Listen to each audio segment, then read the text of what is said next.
এত ইউনিক এবং ইন্টারেস্টিং বেগুন ভাজি আপনারা কি এর আগে কখনো খেয়েছেন? যদি অ্যান্সারটা না হয় তাহলে এই রেসিপিটা শুধুমাত্র আপনার জন্য। এই বেগুন ভাজিটা এত মজা হয়, শুধু ভাত বলবো না, খিচুড়ি, পোলাও, রুটির সাথে খুবই মজা লাগে খেতে।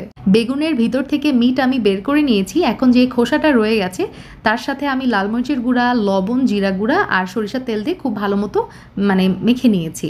এখন একটা প্যানের মধ্যে দিয়ে দিচ্ছি সরিষার তেল, পেঁয়াজ কুচি, তারপরে কাঁচা মরিচ কুচি, তার সাথে ওই যে বেগুনের কিমা যেটা একটু আগে আমি কুচি করে রেখেছি, সামান্য একটু লবণ দিয়ে দিলাম, তার সাথে ধনিয়া পাতা কুচি, আরও লাগছে আমার সিজনিং মিক্স। এখানে আমি 1 প্যাকেটের পুরোটাই ব্যবহার করেছি। আপনারা চাইলে কিন্তু এখানে নুডলসের মশলা যেটা আপনার হাতের কাছে আছে সেটাই ব্যবহার করতে পারেন।